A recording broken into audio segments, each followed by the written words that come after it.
Hello and welcome to episode 7 of Sisumoi TV. I'm Alexandra, I'm our founder, and today we are interviewing our first ever guy. Welcome, Christopher Rausch. Hey, what's going on? What's going on? How are you doing today, my darling? We are so great. So happy to have you here, Chris. For those that don't know, Chris and I have known each other a few months now. I'd say like we're approaching our 6-month window or something. Yeah, BFFs now. Yes, we are. And this guy and I instantly hit it off. For those of you that don't know, Chris is a former corporate executive turned entrepreneur. He is the founder of Master Motivators and is all about owning your shit and being a kick-ass coach for people. He's all about no excuses. He's a motivational speaker, workshop facilitator. He also is a father, resides in California, and he's also a fellow board member of Help Heal Humanity, our head of marketing and communications. So this is an amazing person. I've had a chance to get to know a little bit about Chris's story, and it's clear to me that he is totally a sisu leader. So we wanted to honor his story today. Chris, again, thank you so much for spending some time with us today. My absolute pleasure and my absolute honor. I mean, to be the first guy on your show, I'm super honored. I'm super excited. I'm ready to share whatever's in my brain and my heart with your audience and yourself. Oh my gosh, perfect. Thank you. We're so grateful. So, Chris, if you don't mind, tell us a little bit about you and your background on more of a personal level, and kind of, if you wouldn't mind sharing some of the challenges that you've overcome to get to this amazing place in your life, and kind of give it a little intro and background to who is Christopher Rausch.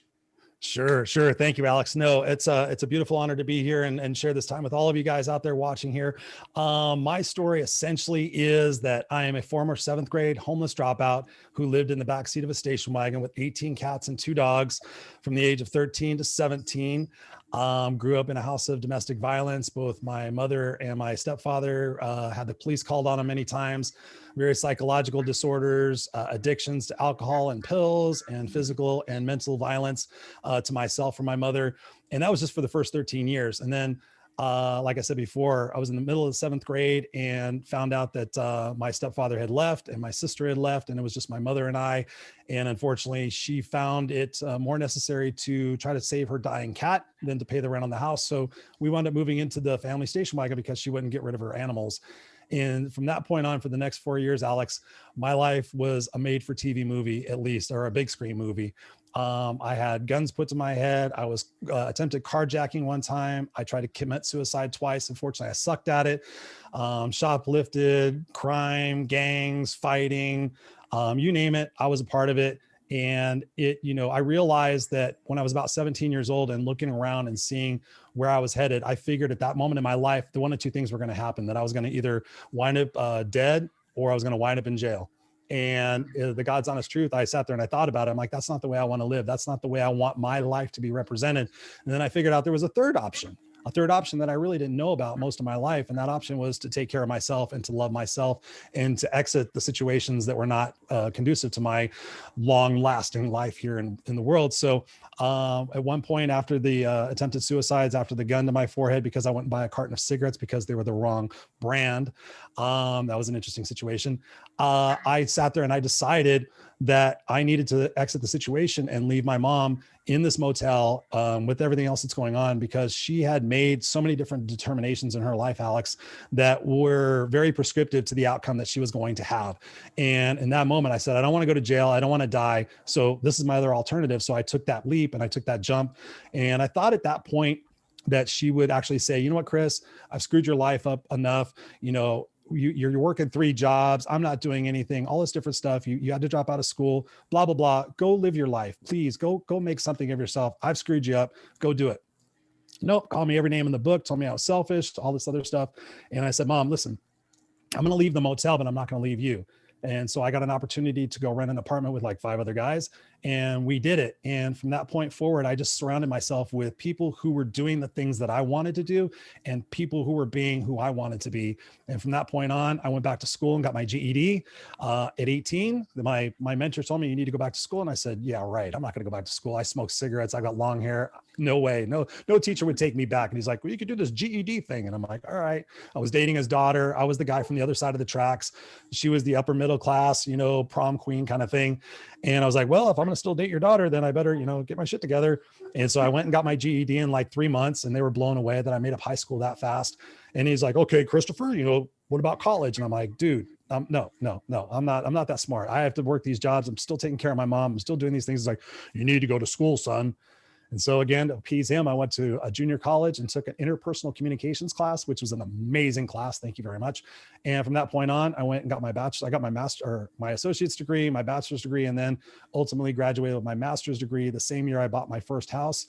And that was after being in my job for about 10 years and just rising up the corporate ladder. So yeah, once I made the determination that I had to love myself and I had to put myself in situations that were going to be conducive for me, that's when my life switched. And ever since then, I've just been paying it back and sharing it with other people and helping them grow themselves to get out of their stuck situations. Wow. I mean, you said so much, and I'm sitting here and there's so many things, and people that are listening, this is incredible. So what I love about your story, Chris, is literally every sentence you say is kind of a wow moment. It's like, whoa. And then he dealt with that. And then, wow, he dealt with that. And oh my God, is this a movie? Is this really real? And it really is your life. And I think that moment, and I really appreciate you sharing that moment, because each part of your story, I was wondering, so was that the catalyst for change? Was that the moment? And, you were waiting for your mom to have the capacity to love you in a compassionate, detachment way I can't do this. I'm not living up to what I'm holding you back, and I want you to live. And you wanted it. And I think that's human nature. We all want it. And the people we love, we want to believe in them, that their capacity is there. But you realized in that moment, I have a choice. And I think that special wishbone moment for you is a lot of people hit that and they go the other way. So was there something that spoke to you? If you could just go a little deeper there, was there just kind of, I have no other choice. I'm not gonna, my life, it's not going to work out, or was there something that inspired you in that moment that you thought, screw it, I'm going to go live for me and love myself? No, that's a great question, Alex. I love it. It's, it really was a combination of different aspects of what was going on, especially around that time, the attempted suicide. I was trying to drive my mom's car, her favorite car, the station wagon. I was trying to drive it into the side of a building, but in my state, my inebriated and my high state, I could not find a building to crash into for the life of me. So I wound up driving really messed up on a bunch of freeways here in Southern California. I made it back to the motel and I'm like, okay. And then the other time didn't die. And so honestly, it was somebody who had given me some Tony Robbins tapes. That's a part of the story that sometimes I always share, but yeah, somebody had given me these cassette tapes, and it was somebody in the motel. Not everybody in the motel that we had stayed at periodically was bad. Some people were just falling on hard luck, really nice people, went to do their job every day, but just couldn't afford first and last, couldn't afford monthly rent. And this motel was cheap. And somebody was about to throw some tapes out and they're like, hey, Chris, you should really check these out. And I'm like, what band is this? Because I've always just been music since I was just a little kid. No way. I can't tell that by your background now. No, you can't tell it from my tattoos. Right. I mean, I got music notes here, got a guitar over here. Yes, no, I was vaccinated by a phonograph needle. Yeah. I saw my original LPs, my Black Sabbath, my AC/DC. Anyways. So when I was like, what am I supposed to do with these tapes? Right. And he's like, just listen to them, just give them a chance. I was like, all right. So I go in my car and I just sit there. I had my car under a carport and I just popped him in. And I started listening to this guy. This is Tony Robbins, or Anthony Robbins, I think at that point. And I was just like, what is this? Is this Jesus stuff? Because everybody's like, oh, you need to find God. No. I need to find a job, make more money, and get my shit together. Not saying that God's bad, but at that particular point, that's what I needed. And so listening to some of these tapes, it was really quick that it was all, and I had never understood personal development. I didn't know about it. My mom did not want me to get smarter, brighter, intelligent. She wanted me to shut up and listen and do what I was told to do. And immediately Tony started talking about, you're responsible for your life. If you want a different outcome, you have to take charge and responsibility to make that outcome. Don't expect anybody else to do it. And so I started listening to these tapes and I was pretty surprised. And one thing I noticed that all my friends were like, what's that? That's stupid. And it was like a thing. And I was like, every time I try to do something that's better for me, my friends tell me it's stupid. So that was a little flashlight bulb that went off in my life. And when I started listening to those, I was like, you know what, really, here's the situation, guys. I was sitting on the top of the stairs in the motel and I was looking at the drugs and the gangs and the cop cars. I mean, literally it was like a soap opera. And I was like, if I don't get out of here, this is what's going to happen. And so it really was that determination of like you said, with my mom, I was always expecting her to be a mom, even from a little boy. And that's what happens with us is we're usually fucked up from the age of 0 to 5 because of the conditioning process that we go through, the belief patterns that we're given. And so I was taught to believe I was stupid. I was taught to believe I talked too much. I was taught to believe I was a pain in the ass unless I was doing something for her. And so what did I do my entire life? What can I do, mom? What can I do, mom? Can I get some validation? Can I get some love? And I honestly realized that at that point, being 17 years old, that she was sick.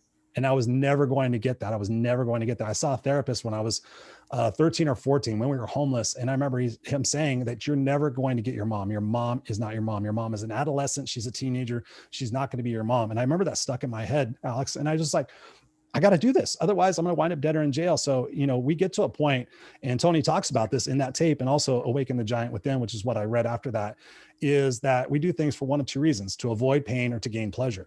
And when I realized that and listening to that, I was like, okay, all I'm doing in my life is trying to avoid pain of her, pain of everything else. So I'm drinking and doing drugs and doing stupid stuff. So I need to figure out what is causing the pain and address that. So that way, once you deal with the root cause of the problem, then you don't have that problem anymore. And then you build confidence. And so that's what it was all about. It was just like, and once I got that taste of realizing that, yes, I love myself and feeling like there is a chance, it's going to be crazy, it's going to be dangerous, but I'm going to go do it. I never looked back. And suddenly I realized my mom had to get stronger, and just things started falling into place once I started honoring myself. And that's what so many of us don't do, is we don't love and honor ourselves. We don't believe that we deserve success and happiness. And that's how I help people now, is I get them to believe in that and have unstoppable confidence. It's gotta be just like this, so fulfilling to know that you are a 180 story yourself, and you can look at your clients and say, I've done this. I've done the work. You can do it too, And I think, would you show everyone your tattoo? Happened Sure. to you? Let's see. What doesn't kill me only makes me stronger. And then some, yes. And then some of the wisdoms about that you're always sharing. What is it? What doesn't happen for you happen, or what doesn't happen? What is it? Life is happening for you, not to you. That's such a massive thing, because like, this keeps happening to me. And I'm like, what shit do you keep doing that causes it? Oh, I'm not doing anything. Well, let's talk about your habits and your behaviors and your focus. Let's just talk about those. And then within 3 minutes, I'm like, yeah, you are. Yeah, you are. You need to change this, this, and that. And then you won't have that anymore. It's common equations. It's so true. And I think, like, what I have found, and you tell me if this is true with you, what doesn't kill me makes me stronger, your tattoo, like, it's so true as a reminder to yourself, but you would be nowhere near the amazing person you are today with that amount of depth had your soul not be tested to that level. So, I mean, if you could do it again, would you change your life and have a charmed, perfect Pleasantville life? Or would you say, no, I want this? No, absolutely not. That's a great question, Alex. Again, I haven't been asked that one in a while, but for a long time, people would say, don't you wish your life was perfect? Don't you wish you could have gone to school? And what do you think you would be like? And I'm like, well, in the 7th grade, most of my life I was bullied. I was picked on. I was beaten up by my mom or the kids on the street. Or when I got to school, I didn't know how to defend myself. I never had a dad. My biological father was married with a family of his own. I know his name. I know he passed away in 1993. That's all I know. I know I have a brother, two brothers and a sister from his side of things that I've never contacted or anything like that. So I didn't know how to defend myself. I was just a victim. But when I started getting older and I started getting bigger, guess what? I started outgrowing some of these people. And when I went to the 7th grade, I was told, like, it's different in 7th grade. You have to stand up for yourself. Went into 7th grade, we started getting pushed around, and then the testosterone started kicking in. I started getting bigger, started working out, and then I became the bully. So by the time I had to drop out of the 7th grade, I was smoking pot, I was skipping classes, and I was fighting. And that's something I had never done. And so by all means, had my life not changed in that moment, my life could be way worse right now. I could have been down a path of being a convict. I could have been down a path of doing something else.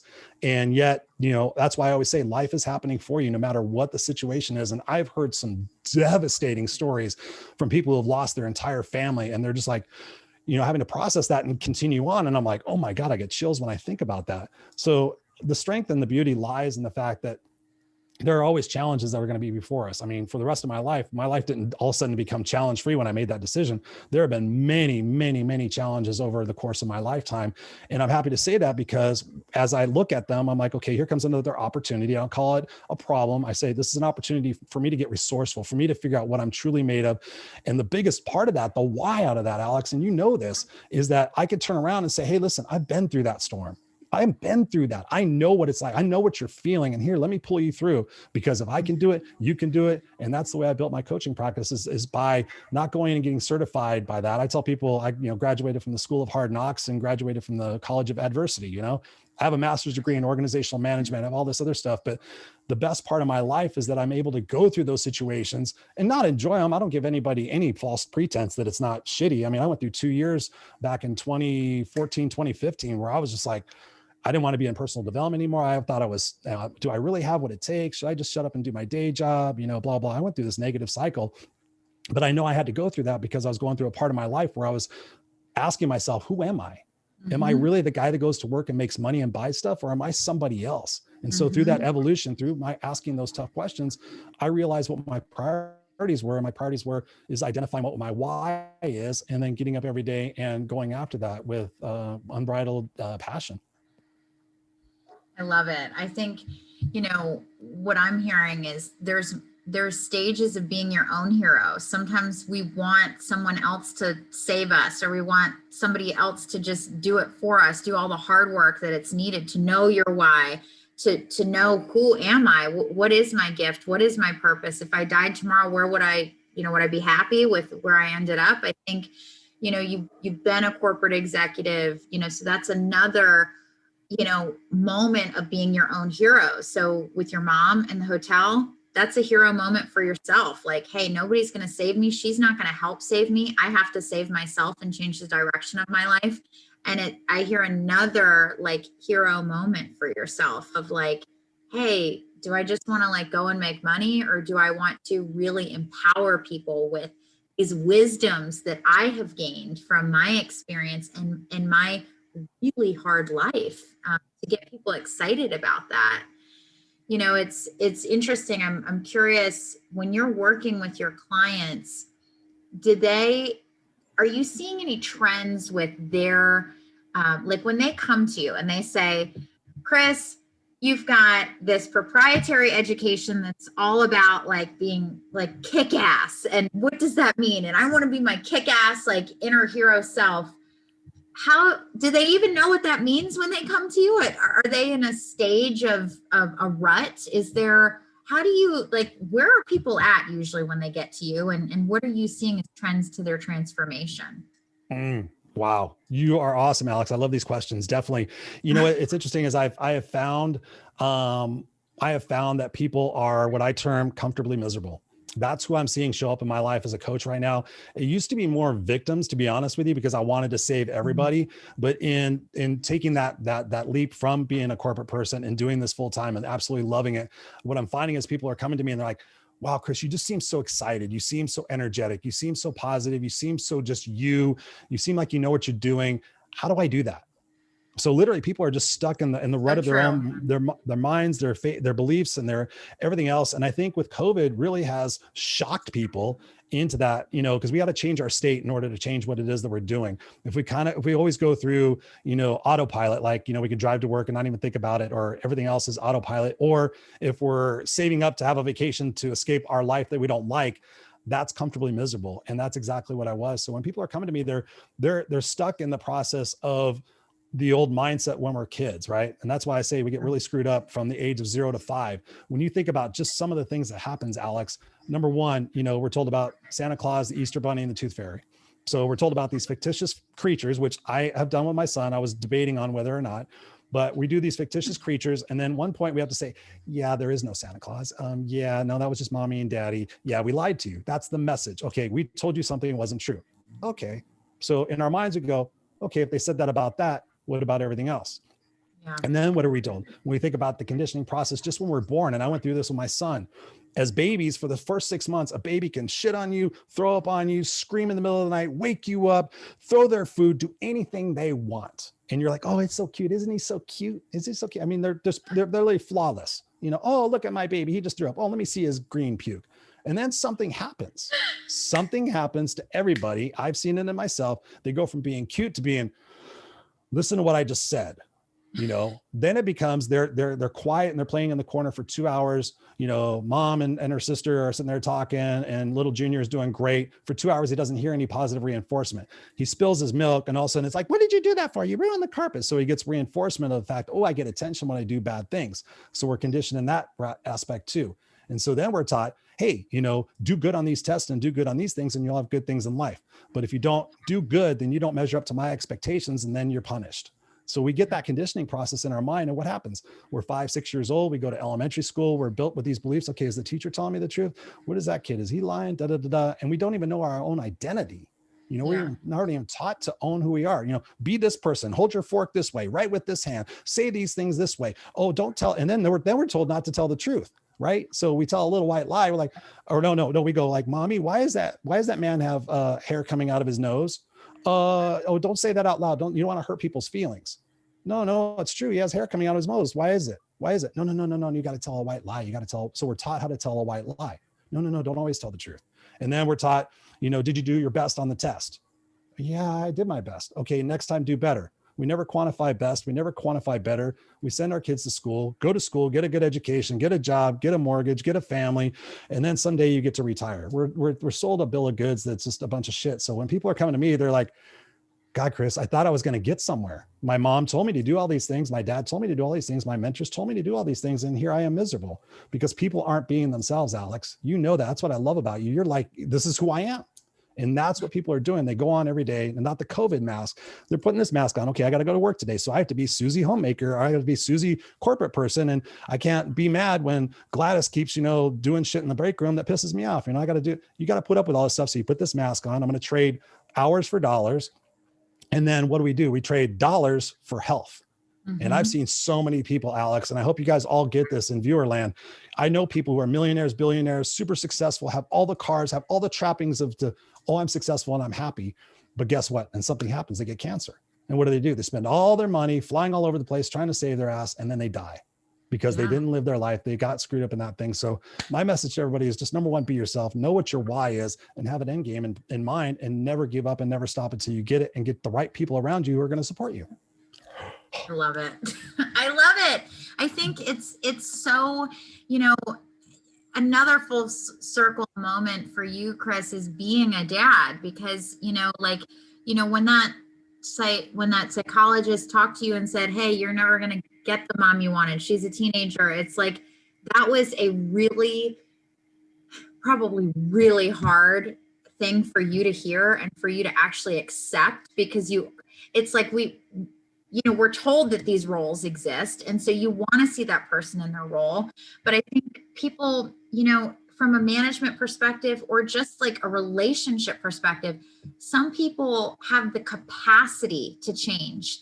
And some people, you know, is it a capacity issue or a training issue?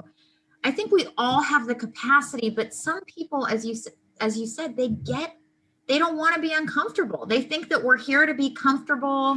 We're here to just I don't know, roll around and be fed champagne and strawberries, or I don't know, but it's like, that's not the point of life. You know, I think it is. And you had to do major work. And I think people that come to you, there's that first level of knowing, of healing. Hey, there's a lot of stuff I have to work through. I have these bad habits of excuses that have interrupted my true potential in life. And I'm going to need to channel some sisu to rise above some of the really messed up views that I have in my mind, but it's there. So it's, you know, it's got to be hard, because there's going to be resistance there when you're pushing people and you're coaching them to get past that, for them to get really gritty and uncomfortable with some of the crap that they have to undo. It's fun. I love it. I love it. I love digging. I love people sit there and say, oh, you know, I've been a therapist and psychologist and yeah, good luck trying to figure me out. And I'm like, I will. Guaranteed. Yeah. I will figure you out. I've got a coaching client right now. She's trying to be slippery. I'm like, you're paying me. You can be as slippery as you want. I said, if you want value, you want the end outcome that we talked about when we wrote up the agreement. I said, then you got to do the shit you got to do. And so I have more of a progressive style. So she knows that I'm getting a little bit more progressive with her because I'm like, no, I figure it out. And the root of it is getting to the root, right? And if somebody sits there and say, you know, I don't want to, when COVID first started, everybody's like, I want my normalcy back. I want that. What people want is certainty, because if they have certainty, then they know that, okay, if I do these certain actions, then I'll get these certain incomes and I'll be okay. I'll be safe. Nothing will be uncomfortable. Nothing. I don't want to tip the balance in anything, because again, going back to when we were kids, we didn't give a shit. We got to go boom, boom, boom. We're going to go do this. We're going to, no, don't do that. Don't do that. Don't do that. Don't do that. Don't do that. I find myself saying it to my son and I'm like, God, Chris, Jesus, don't shut up. You say yes once and then you say no like 25 times. That's such a negative reinforcement. So I've challenged myself in my ways of how I approach something with him that helps me approach it with other people. Because honestly, Alex, when I talk to people, I look and see who they are as kids, especially my clients. Like, not with you, I don't do that, but we have a group coaching program going on. And one of the guys last night was doing something and I was getting irritated. And I sat there and when I was getting irritated, I went, who is he as a kid? Okay, he's like 4 or 5 years old. Okay, he was that kid. Okay, he's not the adult that I see. He is still that little kid. And this is how he's acting out when he's got attention. So I need to mitigate why he's doing that. So getting again to that root thing. And the God's honest truth is once we get to the root and we figure out we're not trying to solve symptoms in our life with short-term gratifications, which is everybody's doing. Oh, I'm just going to do this. You know, like I said, running away from your life to have a vacation or something like that. You shouldn't have situations in your life where you're doing that. You shouldn't look forward to going to work because you get to leave your family behind and not see them for 8 hours. That's not the life you want to have. And that's what I get people to do. And it's not about, you know, it's such a negative term, like being uncomfortable or having uncertainty, but there's no certainty for the next 10 minutes. There's to be alive or there's to exist. And I choose to be alive rather than exist. I choose to look at things as opportunities to grow. So Chris, with your son, you know, it's got to be a full circle moment for you as a dad. You've done all this work. You've figured out what it means to be a good parent, and you're providing what you didn't have as a child. So what's it like, you know, parenting and checking yourself and holding yourself accountable? Wow. Yeah, no, it's been a super illuminating experience, especially from me, somebody who was not going to be a dad, who is not a kid person. Yeah, it's been phenomenal because from one aspect, I was curious to see, okay, with all my conditioning that we just talked about, seeing a baby grow up, I thought, you know what, this would be a really incredible, not an experiment, but an experience to see how that all unravels and see if there is really, if it's nurture or nature, that question that we always ask, you know, was it the chicken or the egg? And so for me, watching his personality unfold and seeing all the different processes that we go through and reading about child psychology and the development of what's going on in the brain at certain parts of their life has just been magical. It's just been absolutely amazing seeing him look at his hands and go, what are these things, to seeing him like now grabbing things and learning how to draw, seeing that evolution. But one thing that really had upset me during this time was thinking about, again, like I said before, how many times we're heard no. And I find myself going like, Jackson, stop it. Jackson, no. Jackson, don't put that in your mouth. Jackson, this, Jackson, this. And I catch myself going, oh my God, Chris, you just told him like 26 no's to 1 yes. And so I've had to figure out how to say it in such a way that it's different and it doesn't come across as negative, like he's doing something wrong, because that's what we infer from that. Oh, I just did something wrong again. Okay, I can't make this guy happy.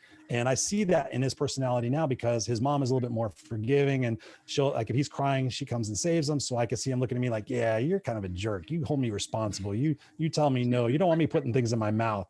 So I see that. But for me, it's just really opened my mind up that, you know, we come here a little bit pre-programmed. We come, if you think about past life regression, past life, the continuation of that and the soul spirit and the journey of what we're supposed to be learning in this life.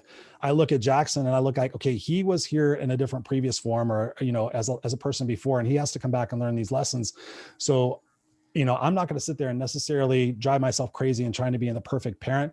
But what I do make sure that I enforce the most is that I'm always in the moment with him. Yeah. That's something that was one of my biggest challenges in being a parent, because I've always been, okay, I got this doing, I got this going, I got this going, ADD on crack. Okay, I got this. So for me to go through multiple things at once to focusing on playing Legos for 30 minutes was a challenge for me. But I looked Yeah. at that. Okay. I started meditating. I started doing different things to get different outcomes to be a better parent, because my mom would tell me all the time, she goes, Chris, don't become a parent. Why? And she said, because I was abused, you were abused, and chances are you're going to abuse, and we're just not made to be parents and blah, blah, blah. I'm like, Mom, it was a complete choice. I said, I choose if I'm going to be a parent, I'm going to be an awesome parent. I know I'm going to screw things up. Of course I am. I hope I don't look back on my life and go, wow, I wish I would have done this. But at the same time, I've had so many parents I've talked to and interviewed. They say, Chris, if you just love them and you're in the moment with them and you show them the way and you play with them and you laugh with them and you're tough with them, you can't do any wrong. So for me, it's just been an absolute blessing to discover another part of me that I didn't even know existed, being a loving, playful, caring dad.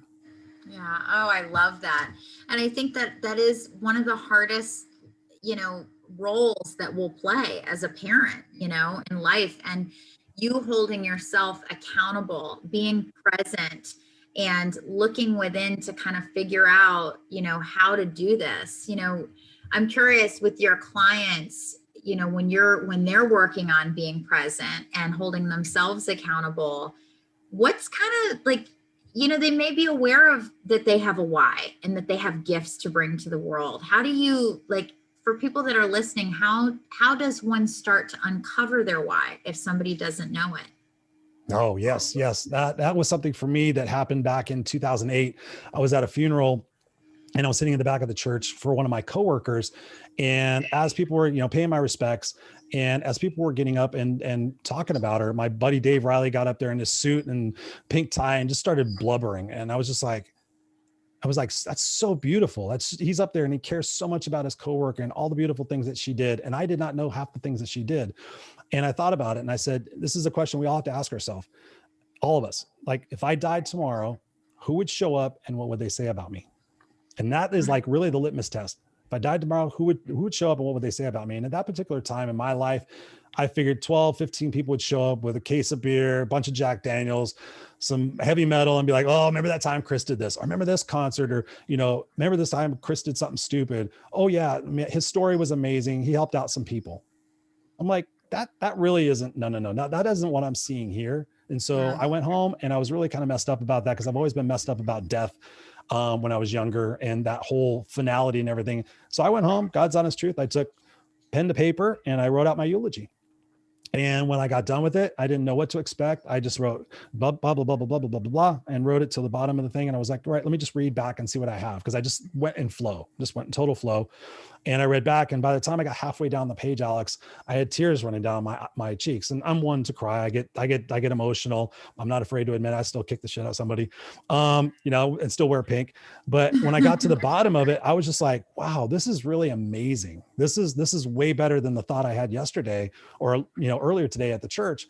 And when I went back, and especially the last part, Christopher Rausch will have fought for what was right and what was fair. He will have risked for which that mattered, and he will have left the earth a better place for who he was and what he did. That really solidified it for me that, okay, this is my why. So when I wake up tomorrow morning, this is what my guide is, that I'm going to fight for what's right and what's fair. And I'm going to risk for which that matter, because so often we stay small. We don't want to upset things. We don't want to cause any problems. We don't want to be known. We don't want to get in trouble, blah, blah, blah, all the different things, again, from being our kids. But once you have that guidepost, you start sharing that with people. You share it with your loved ones. Oh, that's stupid. That's ridiculous. Okay, I need new people. But for me, it helps me because in addition to that, Alex, is that you ask yourself this question. In any time you're doing something, like if you say, I want to be there for my grandkids, and if you're constantly eating like shit and drinking and not exercising, you can't be congruent if you have a message that says, this is how I want to end up, right? If I'm in California, if I want to drive, out to see you, I'm not just going to go, hey, Alex, I'll be there in, 7 days. I'll figure it out. No, I'm going to say, Alex, what's your address? And then I'm going to go to my cute little thing and I'm going to punch it in, and it's going to say, okay, take this direction, take this direction, take this direction, take this direction, and boom, you're going to get there. That's what our eulogy does, is it gives us a guidepost to sit there and say, you know what, am I being congruent in my thoughts and actions right now? And if it's no, you got to call shit on yourself. You got to say, you know what? No. And so the question I give my clients is this getting me closer to or further from my stated goal, as I'm putting a ding dong in my mouth when I told myself that I want to be in the best shape of my life in 6 months? And if you stop yourself, when you stop yourself, you put that down, there's an energetic release that goes in and says, you're loving yourself. And then the universe goes, hey, you're ready to receive. So many people are punishing themselves. I've had so many free coaching calls over the last 12 months. I love doing them. And one question I asked people, Alex, is I said, how much do you love yourself? Or do you love yourself? Yes or no? And I tell them, you can't think about it. You have to tell me. And probably 70-80% of the people, Alex, sadly say, I don't. And I'm like, okay, you're frustrated with your life. You're expecting different things, but you haven't identified what those expectations are. You have not created a roadmap to get to them. And so all you're doing is finding yourself frustrated and comfortably miserable. Is that an accurate statement? Yes. Okay. Do you believe you deserve success? Well, sort of. Okay. Well, we have to work on those belief systems and change our perspective about our past to make it work for us. And then more importantly, focus on where it is that we're going and really just being in the moment and being, am I serving my best self at this time? And it's all self-accountability, but that's why coaches exist, because people come to me and say, listen, Chris, I need somebody to hold me accountable. And I teach them how to hold themselves accountable so they don't need me permanently. And it's just amazing when people get out of their own way to see people light up and be so confident. And so, I couldn't even speak up in a board meeting and now they're like doing this, or it's so awesome. It's so rewarding. It juices me up. Your enthusiasm is so infectious, and you have such a great attitude, Chris, and you have so much energy, which I love. It's like you realize that life is a gift, and you are supposed to commit to your best self and bring your gifts to the world no matter what, which is what Sisu is all about. And I think you are such a Sisu hero, and our first guy Sisu hero. And I'm like, I love that exercise that you have left people with. Like, for anybody listening, even if you know your why, write your eulogy to help as a starting point to build some boundaries around serving your best self. Yay or nay? Are we going to do this or not because of this or that? And I think I'm sure, like, I have not had the privilege of coaching with you yet, but I can tell that you are fantastic because you get right down to the meat of it. And I think a lot of people don't want to do the meat. They want to just kind of like, oh, I'm coaching, I'm mentoring. They want to stay fluffy. They don't want to get into the core. So I love it. How can people get in touch with you? How can they do one-on-one coaching? How can corporations hear motivational speaking to empower their team? Like, how do people get in touch with you? Very great question. Yeah. Best place to go is to my website, christopherrausch.com. Rausch, or just Google No Excuses Coach. My Facebook there, Instagram, YouTube, everything's there. My website's currently under reconstruction. It's so exciting. I can't wait.